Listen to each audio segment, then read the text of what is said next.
তৃণমূল নেতাদের গ্রেফতারির আশঙ্কায় প্রায় ৮০০ তৃণমূল নেতাকে গ্রেফতারির আশঙ্কায় হাইকোর্টে মামলা, হাইকোর্টে শুনানির আবেদন রাখলো, গ্রাহ্য করল হাইকোর্ট। কথা বলবো প্রতিনিধি অর্ণবের সঙ্গে।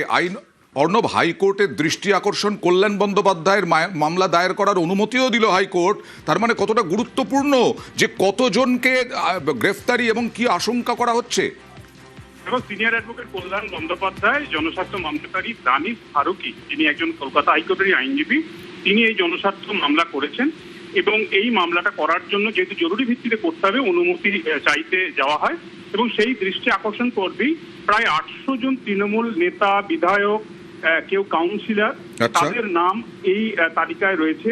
যে তালিকা নির্বাচন কমিশন তৈরি করেছে এবং বিধানসভা ভিত্তিক তৈরি করা হয়েছে এবং তাদের হয় গ্রেপ্তার, না হলে গৃহবন্দির মতো তাদের পরিস্থিতি করা হবে এমনটা আশঙ্কা করি এই জনস্বার্থ মামলা।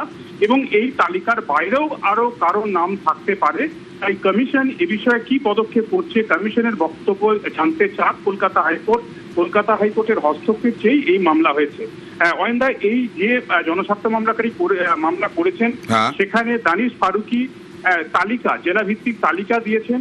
তাতে উল্লেখযোগ্য যে নামগুলি আমরা দেখতে পাচ্ছি, যেমন কুচবিহারের যিনি এমএলএ রয়েছেন পরেশচন্দ্র অধিকারী, তার নাম রয়েছে তালিকায়। একেবারে তিনি প্রার্থী। উদয়ন গুহ, তিনি প্রার্থী, তার নামও রয়েছে। এছাড়া হামিদুল রহমান, যিনি চোপড়ার বিধায়ক, তার নাম রয়েছে। এছাড়া গৌতম পাল, তার নাম রয়েছে।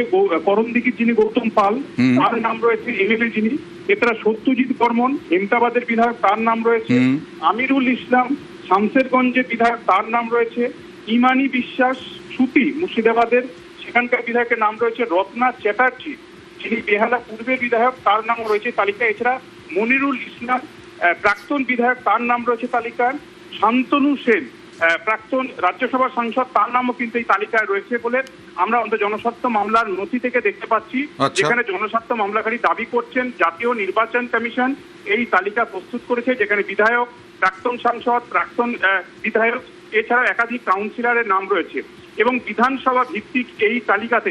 এর সঙ্গে তোমায় জানিয়ে রাখি, 2021 সালের বিধানসভা নির্বাচনের পর যে ভোট পরবর্তী অশান্তি হয়েছিল, যেখানে কলকাতা হাইকোর্টের লার্জার বেঞ্চের নির্দেশে জাতীয় মানবাধিকার কমিশন তার এনকোয়ারি করে এবং সেই রিপোর্টে ভোট পরবর্তী অশান্তিতে প্রায় 127 জনের নাম ছিল। সেখানেও তৃণমূল কংগ্রেস বিধায়ক, প্রাক্তন বিধায়কদের নাম ছিল সেই তালিকা। এর পাশাপাশি 2024 সালে লোকসভা নির্বাচন পরবর্তী সময়তে একাধিক বিধানসভা ভিত্তিক বা লোকসভা ভিত্তিক যে অশান্তি হয়েছিল, এই সমস্ত কিছু জরিপ করার পর নির্বাচন কমিশন এই সমস্ত ব্যক্তিদের প্রায় 800-র কাছাকাছি তাদের এবারের ভোটে তারা সমস্যা সৃষ্টি করতে পারে বলে আশঙ্কা করে এই তালিকা প্রস্তুত করেছে। এদের ক্ষেত্রে কি পানিশমেন্ট বা কি পদক্ষেপ নেবে নির্বাচন কমিশন এখনো স্পষ্ট করেনি। হয় তারা গ্রেফতার হতে পারেন অথবা তারা গৃহবন্দির মতো সিচুয়েশনে, যেমনটা আমরা অনুব্রত মণ্ডলের ক্ষেত্রে দেখেছি নির্বাচন কমিশন বেশ কয়েকটা ভোটে সেরকম স্টেপ নিয়েছিল, বাড়িতে পুলিশ দিয়ে বন্দি করিয়েছিল। তুমি দেখো, সোনা বাপুর নাম যে তালিকায় রয়েছে অর্থাৎ কলকাতায়, সেই সোনা বাপুর নামের পাশে রত্না চট্টোপাধ্যায় নামও রয়েছে। এই যে দুটো বিষয়কে এক করে দেওয়া, এটাতেই আপত্তি রয়েছে জনস্বার্থ মামলাকারীর। অর্থাৎ সোনা বাপু সে এই মুহূর্তে একজন এক্সপন্ড ক্রিমিনাল, নটোরিয়াস ক্রিমিনাল পুলিশের খাতায়। সেই নটোরিয়াস ক্রিমিনালের সঙ্গে রত্না চট্টোপাধ্যায়ের কলকাতার যিনি বিধায়ক বা বিধায়িকা, তার তুলনা কি করে হতে পারে, এই মৌলিক প্রশ্নটাই তুলছেন জনস্বার্থ মামলাকারী। মামলা দায়ের করার অনুমতি দেওয়া হয়েছে, কালকে অথবা বুধবার দিন এই মামলা শুনানির জন্য আসবে। দেখা যাক কি হয় হাইকোর্টের পর্যবেক্ষণ। আর এই নিয়ে মুরারই থেকে সুর চড়িয়েছেন মমতা বন্দ্যোপাধ্যায়। ইলেকশনের আগে অনেককে অ্যারেস্ট করার পরিকল্পনা করেছে, লিস্ট আমি পেয়ে গেছি। আমরাও কোর্টে যাব, প্রত্যেকটা কেসে ইঞ্চিতে ইঞ্চিতে লড়বো।